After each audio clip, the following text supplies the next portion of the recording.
ختم ہوئی ہے۔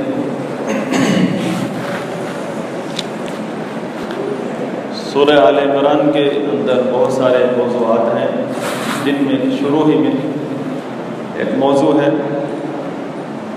کہ قرآن میں آیات محکمات ہیں اور آیات متشابہات ہیں۔ جن لوگوں کے دلوں میں مرض ہے گمراہی کا، وہ لوگ محکمات کو چھوڑ کر متشابہات کے پیچھے لگتے ہیں۔ نبی صلی اللہ علیہ وسلم کی حدیث ہے کہ جب تم دیکھو ان لوگوں کو جو متشابہات میں مناظرے کرتے ہیں، جھگڑے کرتے ہیں، تو وہی وہ لوگ ہیں جن کا ذکر اللہ تعالیٰ نے اس کتاب میں کیا ہے کہ جن کے دلوں میں مرض ہے۔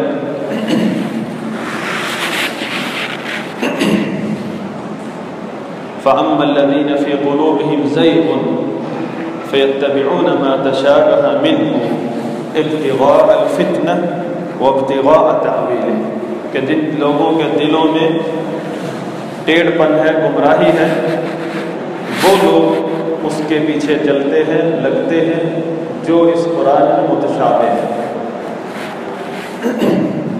کیا چاہتے ہیں؟ فتنہ چاہتے ہیں۔ فتنہ کیا ہے؟ وہ عقیدہ، وہ نظریات و افکار جس کی وہ دعوت ہے، وہ فتنہ ہے۔ اس کو ثابت کرنے کے لیے قرآن سے ایسے دلائل لے کر آتے ہیں جو کہ در حقیقت محکمات دلائل کو چھوڑ کر متشابہات ہوتے ہیں۔ مثال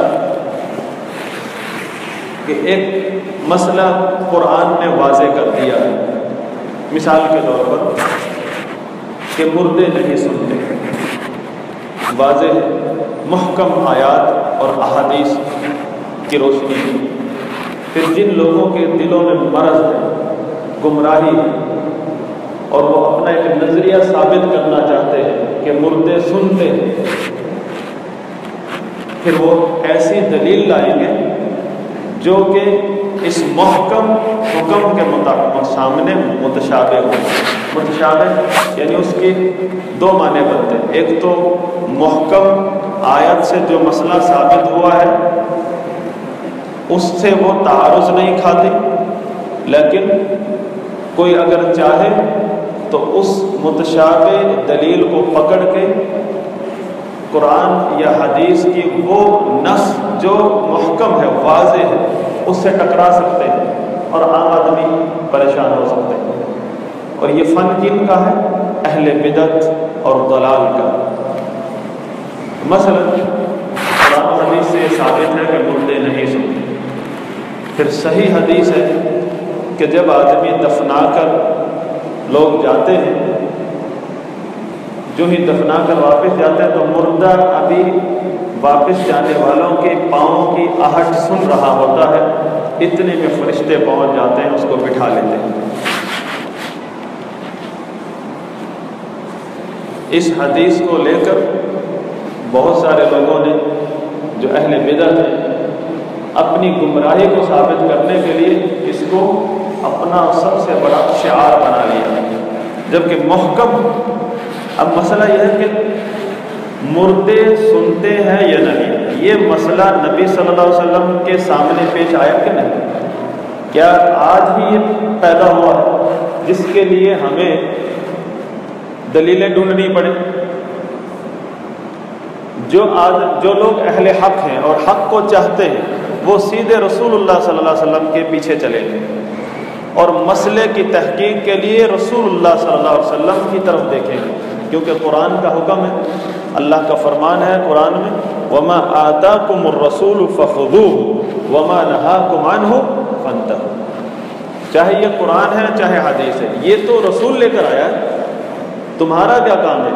تم لوگ وہ چیز لو جو رسول دے تمہیں، جس چیز سے رسول منع کر دے اس سے رک جاؤ۔ اگرچہ رسول قرآن و حدیث لے کر آیا ہے، لیکن فیصلہ کون کرے گا؟ وہ تو رسول ہے، جو اس کی تفسیر کرے گا، جو ایک ایک مسئلہ تمہیں سمجھائے گا، ترتیب ہو۔ تو یہ جو ترتیب لوگ لگا لیتے ہیں کہ میں پہلے قرآن میں دیکھوں گا، اگر قرآن میں مسئلہ نہ ملا پھر حدیث میں جاؤں گا، اگر حدیث میں نہ ملا پھر صحابہ کی طرف جاؤں گا، یہ ترتیب اس نے اپنی طرف سے لگائی۔ اللہ نے تو ترتیب یہ لگائی، پہلے محمد رسول اللہ صلی اللہ علیہ وسلم پہلے رسول ہے، وہ ترتیب لگائے گا، پہلے چاہے تمہیں حدیث پکڑا دے، قرآن کی آیت پکڑا دے، اس کی مرضی، کیونکہ وہ اللہ کا رسول ہے۔ ترتیب وہ لگائے گا۔ کسی بھی مسئلے میں مسئلہ آپ رسول سے پوچھیں گے، کوئی بھی مسئلہ درپیش ہو، اس میں رجوع کہاں کریں گے؟ رسول صلی اللہ علیہ وسلم کی طرف سے، کیونکہ وہ قرآن کی ایک ایک بات کی صحیح مراد جانتا ہے، اللہ کا رسول صلی اللہ علیہ وسلم۔ اس کا بھیجنے کا، اس پر نازل کرنے کا مقصد یہی ہے کہ قرآن کی ایک ایک آیت جو بھی نازل ہوئی ہے اس کو کھول کے لوگوں تک پہنچا دے، سمجھا دے، تفسیر کر دے۔ تو پھر کس سے پوچھا جائے گا مسئلہ؟ جہاں تک بات ہے متشابہ کی، اب یہ حدیث جیسے میں نے آپ کے سامنے پیش کی کہ مردہ دفنانے والوں کے واپسی کی پاؤں کے آہٹ سن رہا ہوتا ہے۔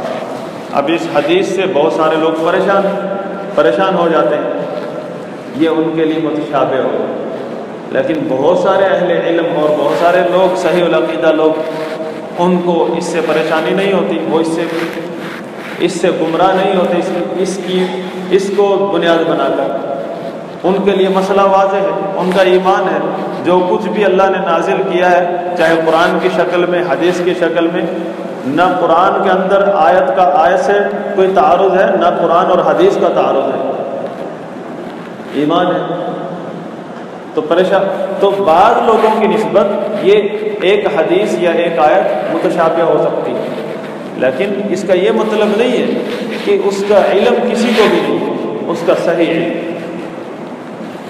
پھر اللہ تعالیٰ نے بتایا ہے کہ یہ ایسے جو دلائل ہوتے ہیں قرآن کے آیات یا احادیث، جس سے کوئی باطل عقیدے کے لیے سپورٹ لی جا سکتی ہو، یہ ان کے پیچھے وہ لگتے ہیں جو گمراہی پر ہوتے ہیں اور فتنہ پھیلانا چاہتے ہیں، یعنی اپنا گمراہ عقیدہ پھیلانا چاہتے ہیں، اس کے لیے وہ دلیل لیتے ہیں یہاں سے۔ وابتغاء التأویل، ان ایسی احادیث اور آیات کی جو تفسیر ہے، تأویل کا لفظ آیا ہے، تأویل دو معنوں میں، ایک ہے کہ اس چیز کی کیفیت کس طرح ہے، وہ مثلا یہی حدیث میں ہے کہ مردہ سنتا ہے پاؤں کی آہٹ، کیا وہ زندہ ہو جاتا ہے، کیفیت، اس چیز کا جاننا۔ تعویل ایک یہ تعویل ہو گئی کہ ایسی آیات اور احادیث کی تعویل کو جاننا چاہتے ہیں، مطلب اس کی کیفیت جاننا چاہتے ہیں۔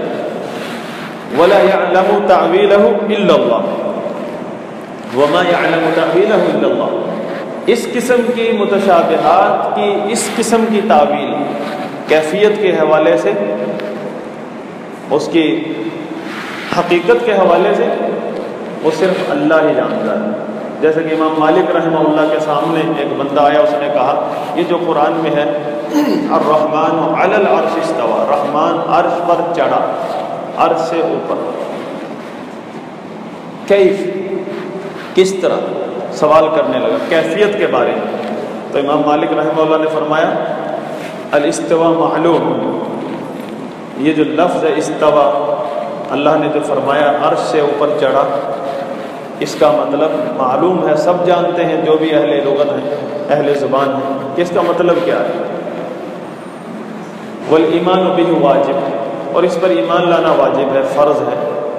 والسؤال والکیف مجہول، اور اس کی کیفیت یہ نامعلوم ہے، اللہ نے نہیں بتائی، اس کا علم صرف اللہ ہی کو ہے۔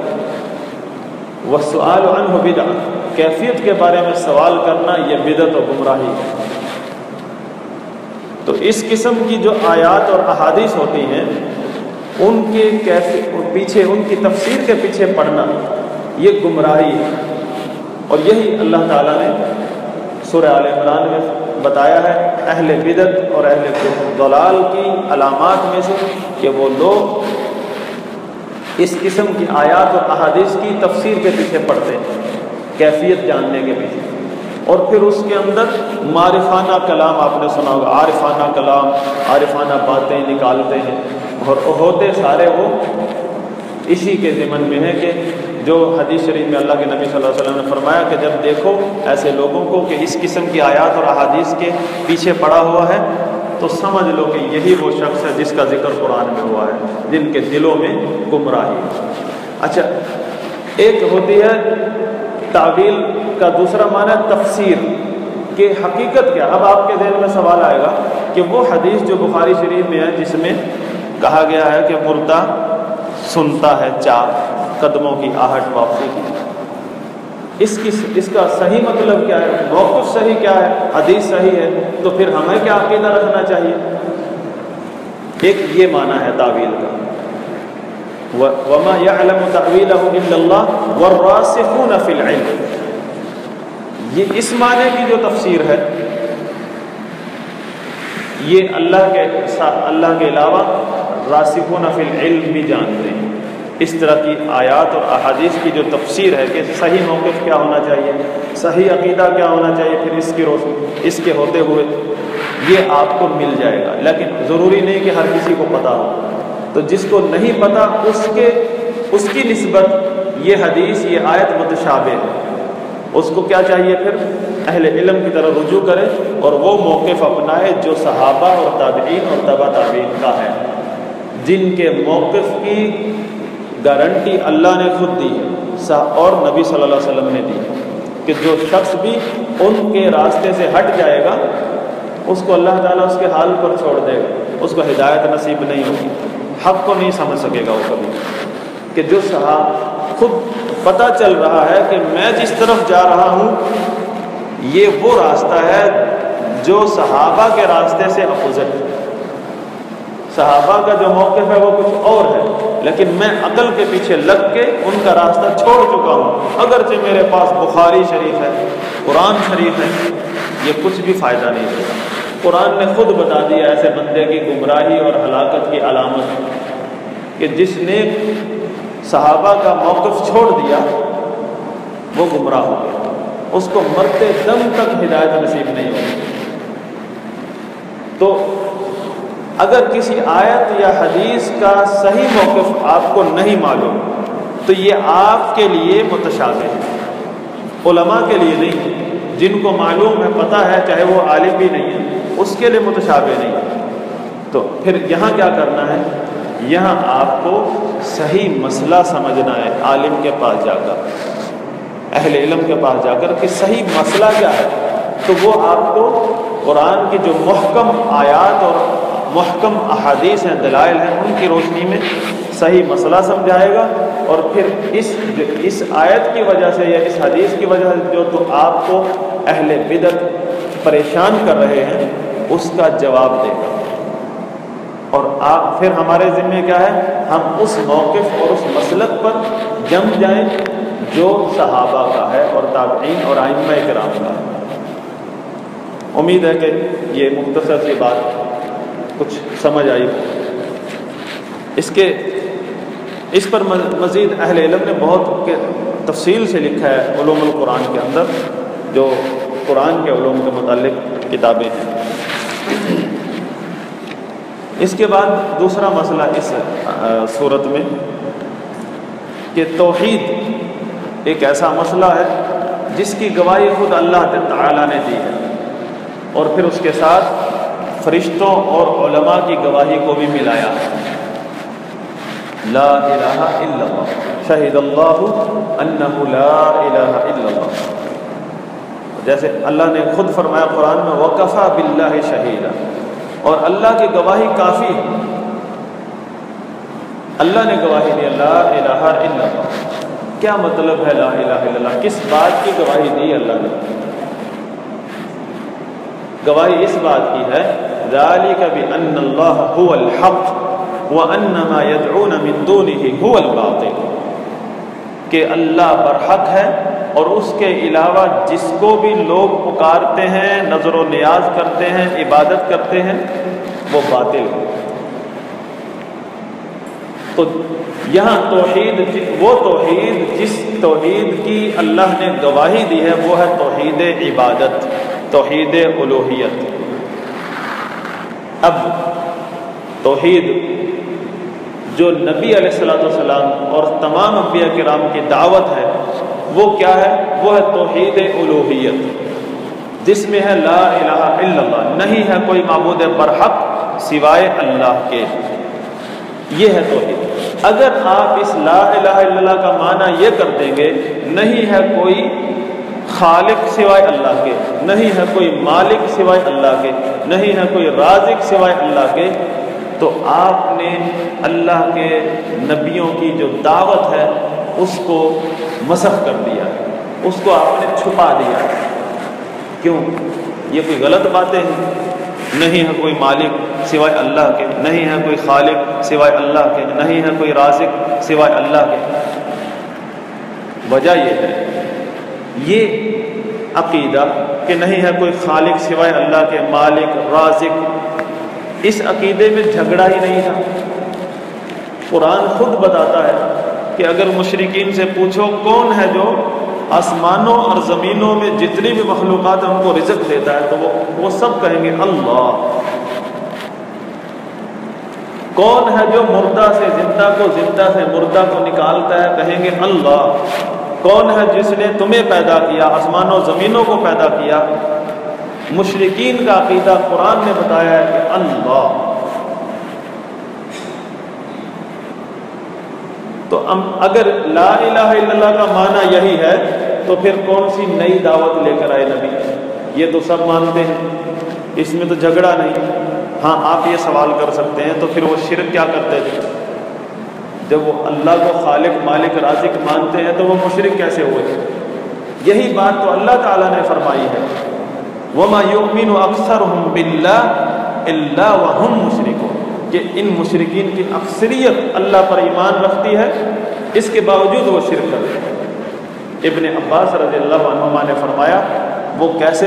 ایمان کیا ہے؟ ایمان کا مطلب کیا ہے؟ کہ وہ خالق، مالک، رازق اللہ کو مانتے ہیں اور نظر و نیاز کسی اور کی کرتے ہیں، ذبح کسی اور کے نام کا کرتے ہیں، پکارتے کسی اور کو ہے مشکل میں۔ آج کے مشرک پکارتے ہیں غیر اللہ۔ نبی صلی اللہ علیہ وسلم کے دور کے مشرک مشکل وقت میں اللہ ہی کو پکارتے تھے۔ یہ مسئلہ بھی قرآن نے واضح کیا کہ ان کے اگر آپ ترجمہ کریں لا الہ الا اللہ کا کہ نہیں ہے مشکل کشا سوائے اللہ کے۔ میں نے ایک 90 پہلے ہوتی تھی نا کیسٹ 90 منٹ کی، 45 منٹ اس طرف، 45 منٹ بی سائڈ، 90 منٹ کی کیسٹ سنی، بلکہ 2 والی ہم نے توحید پر۔ اس نے سارا زور اس پر لگایا لا الہ الا اللہ، نہیں ہے کوئی مشکل کشا سوائے اللہ، اور نعرہ تکبیر پھر ساری کیسٹ میں گونجتا رہا، نہیں کوئی مشکل کشا سوائے اللہ کا۔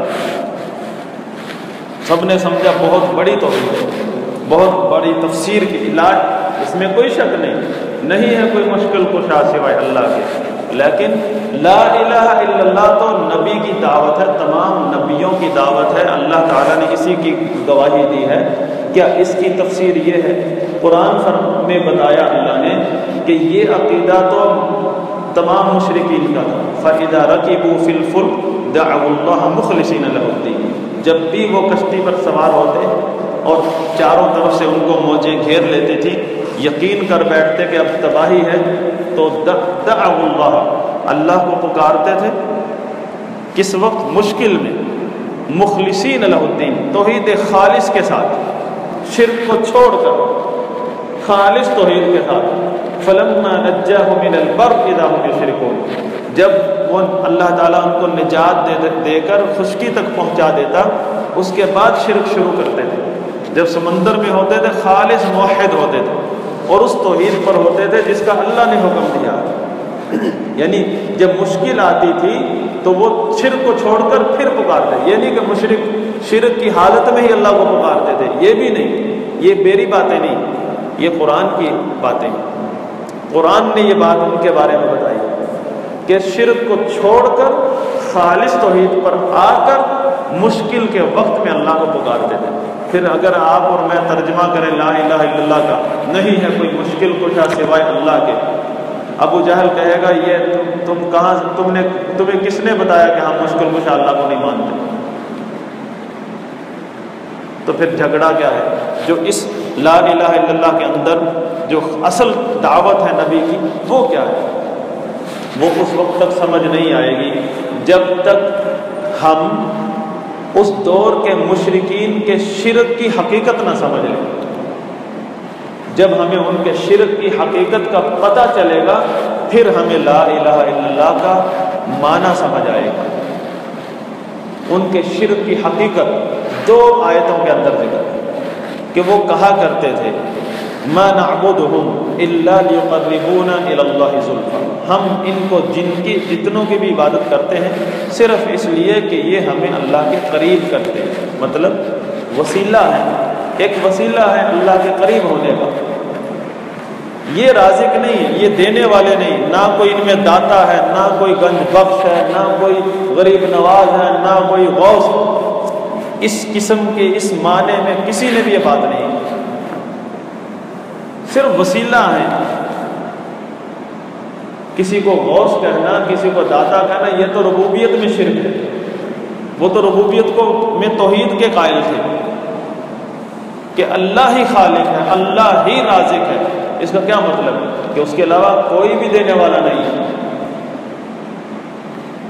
دوسری بات وہ کہا کرتے تھے، قرآن میں اللہ نے ذکر کیے ہؤلاء شفعاؤنا عند اللہ، یہ ہمارے شفاعت کرنے والے ہیں، سفارش کرنے والے ہیں اللہ کے پاس، یہ وسیلہ ہے۔ یعنی ان کے شرک کی جو حقیقت ہے وہ ہے وسیلہ، یہ حقیقت اس بنا پر جنگیں ہوئی، اس بنا پر وہ مشرک اور کافر ہے، اس وسیلے والے شرک کو چھوڑنے کے لیے تیار نہیں۔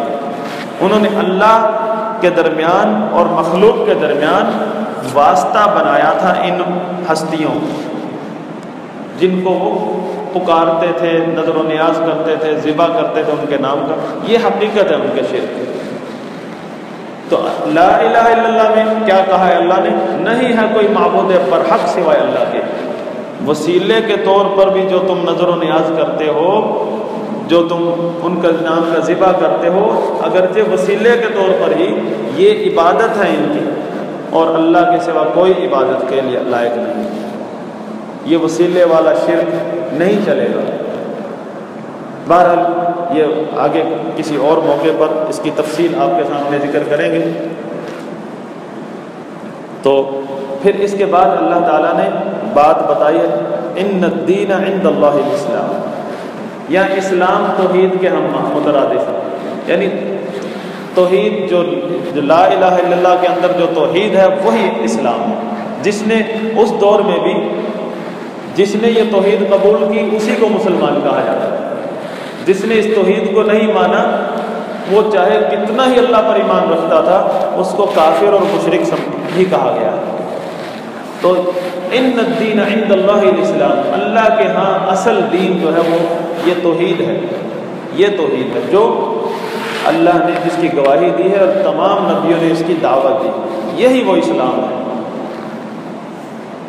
پھر اور دوسری جگہ سورہ آل عمران میں اللہ نے فرمایا ان الدین عند اللہ الاسلام ومن یبتغی غیر الاسلام دینا، یہ تو یہاں فرمایا، وہاں کہا ومن یبتغی غیر الاسلام دینا فلن یقبل منہ وہو فی الآخرۃ من الخاسرین، جو شخص بھی اسلام کو چھوڑ کر کوئی اور دین لے کر آئے گا، کوئی اور عقیدہ لے کر آئے گا، اس سے ہرگز قبول نہیں ہوگا،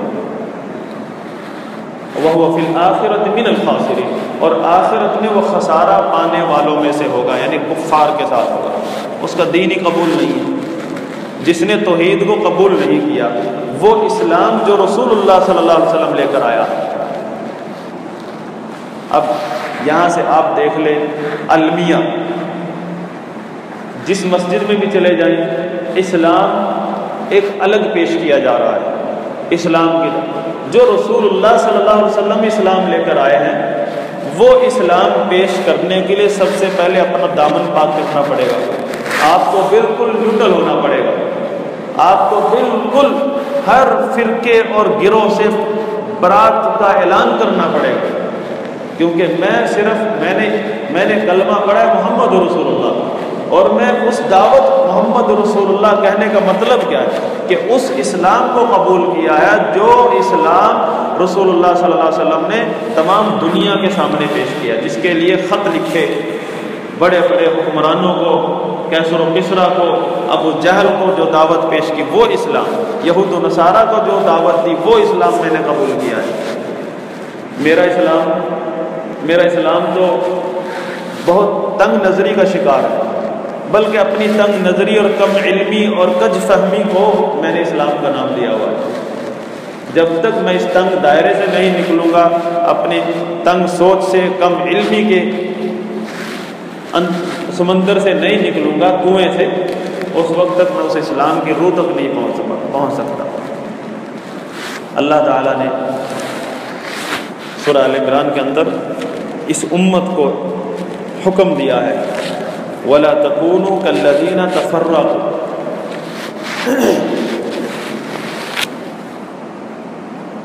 ایسے مت بنو. اس سے پہلے ایک حکم دیا ہے وَاعْتَصِمُوا بِحَبْلِ اللَّهِ وَلَا تَفَرَّقُوا، اللہ کی رسی کو مضبوطی سے تھام لو اور تفرقے میں مت پڑو. اب اس کی تفسیر ہر آدمی اپنے ذہن سے سمجھتا ہے. وَلَا تَفَرَّقُوا، اب دیکھیں صاف بات ہے، وَاعْتَصِمُوا بِحَبْلِ اللَّهِ، اللہ کی رسی کو پکڑ لو. ایک اللہ کی رسی ہے کوئی، اس کو پکڑنا ہے، اور تفرقہ مت کرو. اس سے منع کیا ہے، تفرقہ مت کرو. وَلَا تَفَرَّقُوا، اللہ کی رسی کے بارے میں جو سلف صالحین یعنی صحابہ کرام کے جو اقوال ہیں، ایک قول یہ کہ قرآن، اللہ کی رسی سے مراد قرآن، اور ایک سیدنا ابن مسعود رضی اللہ عنہ نے اس آیت کی تفسیر میں فرمایا ای الجماعہ، جماعت کو لازم پکڑو. اس آیت کے اندر اللہ تعالیٰ نے حکم دیا ہے جماعت کو لازم پکڑو، اور یہ اہل سنت کا اہم اصول ہے کہ جماعت کو لازم پکڑو.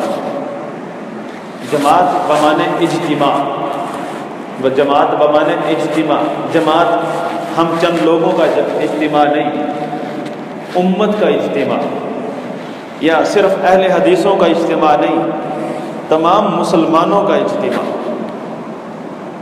اور اس اجتماع کو ختم کرنے والی چیز ہے تفرقہ. تفرقہ مت کرو.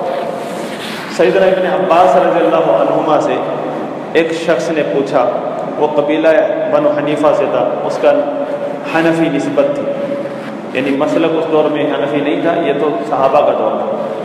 اس نے پوچھا، اس آیت کی تفسیر میں شیخ المفسرین امام طبری رحمہ اللہ نے یہ روایت ذکر کی ہے، اور ابن ابی حاتم نے اپنی تفسیر میں، کہ اس تابعی نے پوچھا ابن عباس رضی اللہ عنہ سے کہ آپ ہمیں کیا فتویٰ دیتے ہیں کہ ان حکمرانوں کے بارے میں جو ہمیں کچھ نہیں سمجھتے، ہمیں ذلیل کرتے ہیں، بہت گرا کر رکھتے ہیں، اور پھر ہم سے مطالبہ بھی کرتے ہیں اطاعت کرنے کا، زکوٰۃ بھی مانگتے ہیں ہم سے، کیونکہ زکوٰۃ اسلامی سسٹم میں زکوٰۃ جمع کرنے کے لیے گورنمنٹ کا ادارہ ہوتا ہے. کیا ہم ان سے بائیکاٹ نہ کر دیں؟ یہ سوال تھا. ابن عباس رضی اللہ عنہما نے فرمایا لا یا حنفی اعطیہم، نہیں او حنفی ان کو دے دو. تم نے اللہ کا فرمان نہیں پڑھا وَاعْتَصِمُوا بِحَبْلِ اللَّهِ جَمِيعًا وَلَا تَفَرَّقُوا؟ پچھلی امتوں میں ہلاکت کا سبب یہی بنا ہے کہ انہوں نے اپنے حکمرانوں سے ان چھوٹی چھوٹی باتوں پر، ان باتوں پر بائیکاٹ کیے ہیں، اختلاف کیے ہیں، جماعت کو توڑا ہے. جماعت سے مراد وہ اجتماع جو کفار کے مقابلے میں امت کا ہوتا ہے، ایک اسٹیٹ کی شکل میں ایک حکمران کی اطاعت. یہاں سے ایک بات اور بھی سمجھ لیجیے ہمارے ہاں بہت دعوتیں چل رہی ہیں، اتحاد امت کے لیے ہر بندہ غمخوار ہے، غم زدہ ہے، فکر مند ہے، لیکن دروازہ ادھر ہے، ادھر جائیں گے تو دیواروں میں ٹکر ہی لگے گی، ادھر سے نکلیں گے۔ ایک راستہ ہے، شرعی اتحاد کس طرح ہو سکتا ہے؟ اور پچھلے دور میں ہوا ہے، فرقے بے شمار تھے، لیکن اس کے باوجود امت کی طاقت اسی طرح رہی برقرار تھی، کیونکہ لوگوں کو اس مسئلے کا پتہ تھا۔ فرقے چاہے کتنے ہو جائیں، یہ تو اللہ کے نبی نے بتایا، لیکن اتحاد نہیں ٹوٹنا چاہیے۔ وہ کیسے؟ اتحاد ایسے نہیں کہ ایک مولانا صاحب کی قیادت میں اکٹھے ہو جائیں سارے، یا 10 جماعتیں مل کے ایک اتحاد بنا لیں۔ یہ اتحاد نہیں ہے، یہ شر کی جڑ ہے کہ آپ سارے ملک کی جماعتیں اکٹھی ہو جائیں اور ایک امیر مقرر کر لیں، آپ یہ شر اور مضبوط ہو گیا ہے۔ کیسے؟ جس کی ہاتھ پر، جس کی قیادت میں شریعت نے اتحاد کا حکم دیا ہے، وہ تو اسلام آباد میں بیٹھا ہے، اور آپ اتحاد کر رہے ہیں منصورہ میں بیٹھ کر یا کہیں اور بیٹھ کر۔ یہ اتحاد عبداللہ بن سبا کا ہے، اور وہ اتحاد صحابہ اور تابعین کا ہے۔ دیکھیں، حجاج بن یوسف کے تلوار سے ابھی خون ٹپک رہا تھا صحابہ کا، مکہ پر اس نے کنٹرول سنبھال لیا، خوب خون قتل و غارت کی، لیکن اس کے بعد جب اس نے کنٹرول سنبھال لیا، اس کے بعد کیا ہوا؟ جب وہ منبر پر آیا خطبہ دینے کے لیے، سب صحابہ سننے کے لیے آئے۔ جب وہ جماعت پڑھانے کے لیے آیا، جمعہ پڑھانے کے لیے آیا، سب اس کے خطبے میں شریک تھے۔ کسی نے نعرہ نہیں مارا کہ یہ اتحاد ہے شریعت کا۔ اس اتحاد کو لازم پکڑنا ضروری ہے۔ وَاعْتَصِمُوا بِحَبْلِ اللَّهِ جَمِيعًا وَلَا تَفَرَّقُوا کی تفسیر جن لوگوں نے صحابہ اور تابعین کے مسلک کے مطابق سمجھی ہے، وہ کبھی بھی پریشان نہیں ہوئے، اور انہوں نے امت کا نقصان نہیں کیا، بلکہ امت کا ہر اس کام سے بچے ہیں جس میں امت کا نقصان ہو۔ صحابہ کی جانوں سے مقدس جان نہیں ہے کوئی، صحابہ سے بڑھ کر صحیح العقیدہ کوئی نہیں، وہ ائمہ ہیں دین کی۔ عبداللہ بن زبیر رضی اللہ عنہ کی لاش پہاڑی پر لٹکی ہوئی اور ہر گھر میں نظر آتی ہے، اور ادھر مصلی پر حجاج بن یوسف کھڑا ہے اور سارے اس کے پیچھے نماز پڑھ رہے ہیں۔ کسی نے یہ اظہار نہیں کیا کہ یہ اس قابل نہیں ہے اب کہ اس کو ہم اپنا امام امیر سمجھیں۔ چاہے ظالم ہے، فاسق ہے، فاجر ہے، شریعت کا یہ اصول ہے کہ آپ اللہ کی رسی کو مضبوطی سے پکڑ لیں، چاہے آپ قرآن کہہ لیں، اس کی تفسیر کر لیں، چاہے جماعت تفسیر کر لیں، قرآن ہی جماعت کا حکم دیتا ہے۔ امام ابن تیمیہ رحمہ اللہ نے فرمایا کہ اس میں کوئی تضاد نہیں ہے، قرآن بھی صحیح ہے، اس کی تفسیر اللہ کی رسی، اور قرآن ہی اس اتحاد کا حکم دیتا ہے کہ اتحاد سے رہو۔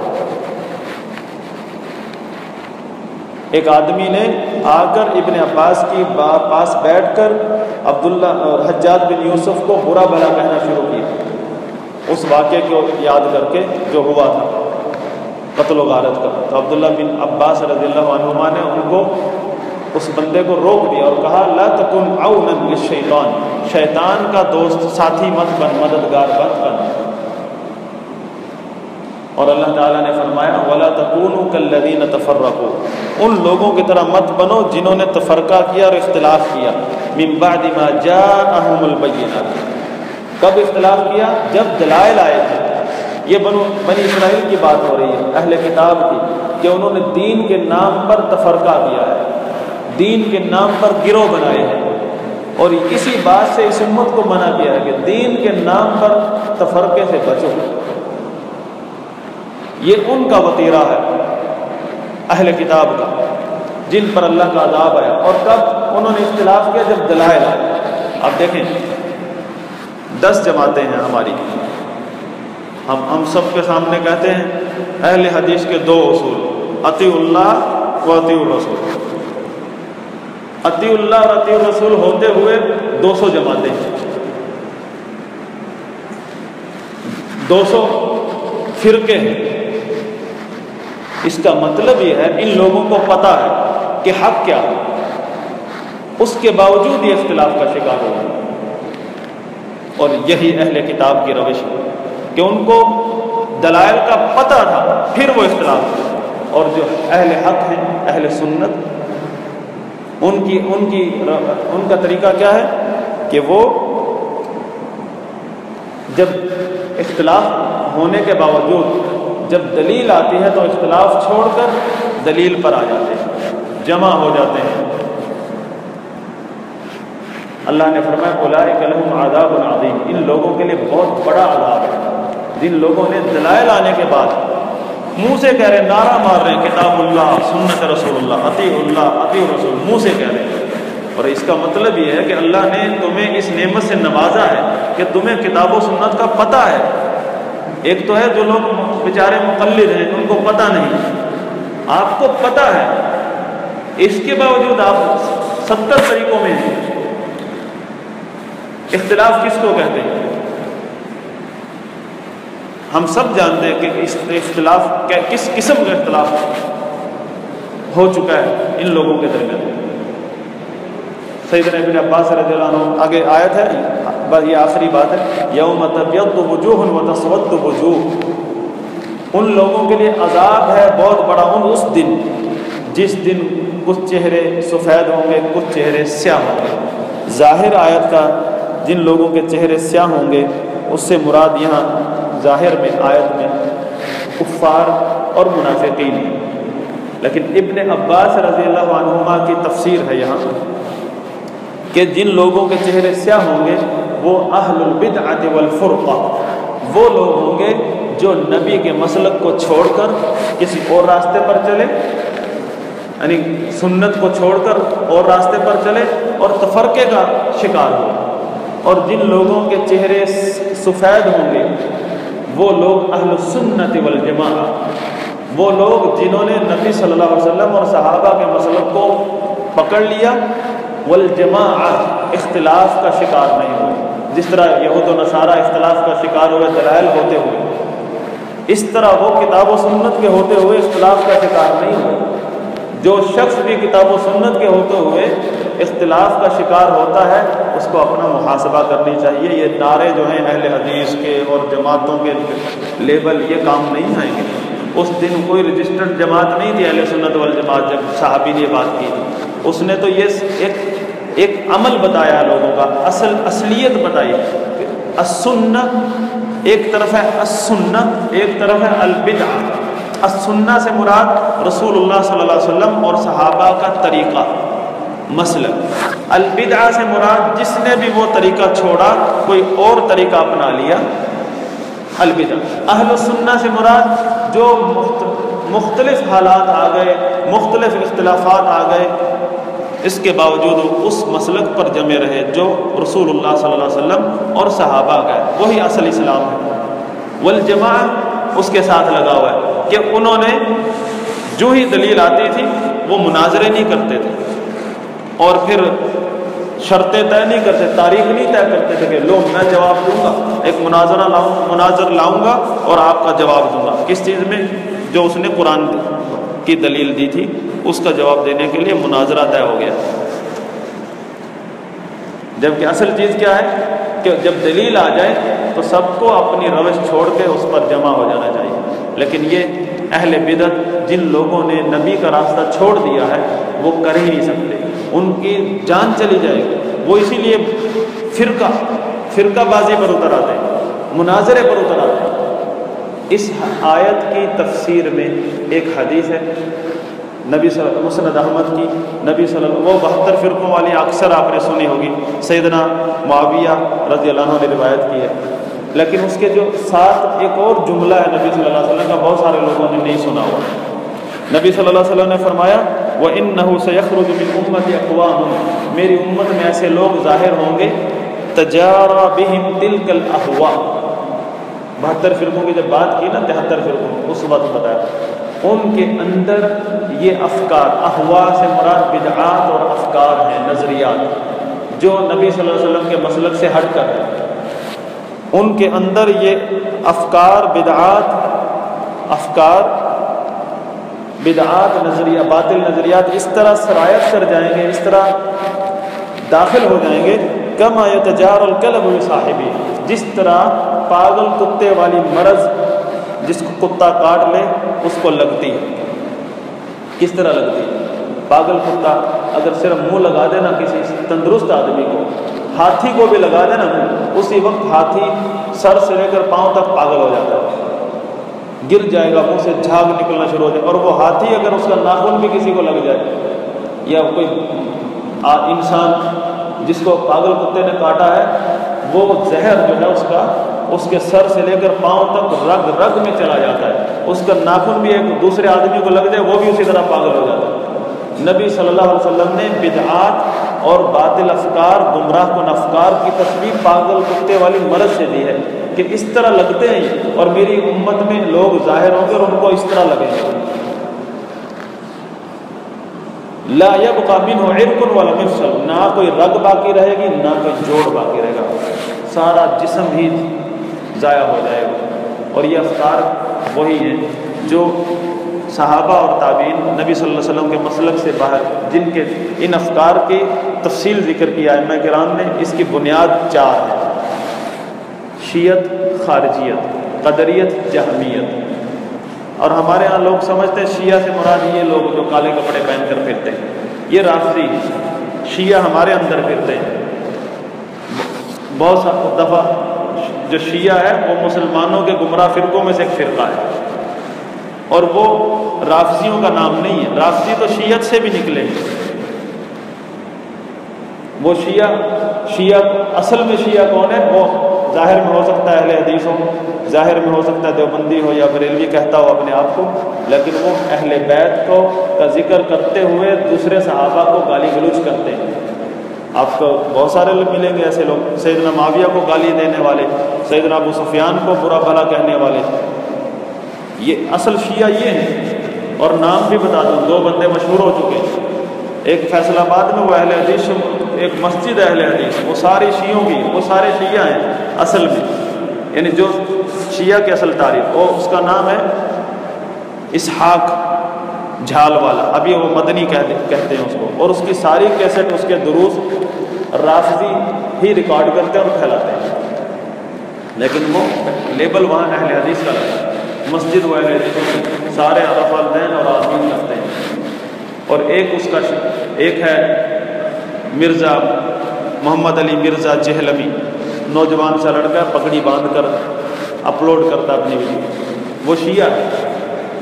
وہ شیعہ نہیں جو رافضی ہوتے ہیں کہ آپ سمجھتے ہیں کہ تقیہ کر کے شاید آگے، نہیں، وہ اصل شیعہ ہے جو ائمہ نے کتابوں میں جس طرح لکھا ہے، جو طریقہ کار ہوتا ہے شیعہ کی پہچان کا، اس اصولوں پر وہ شیعہ ہے، جو اہل بیت کا دفاع کرنے کے بہانے سے وہ صحابہ کے خلاف وہ بکواس اور وہ زہر اگلتا ہے جو جس کو بھی لگا ہے، ہم نے دیکھا ہے کہ وہ حتیٰ کہ ابو بکر اور عمر کو بھی نہیں مانتا تھا، رضی اللہ عنہ کہنے تک بھی اس کی زبان بھاری ہوتی ہے۔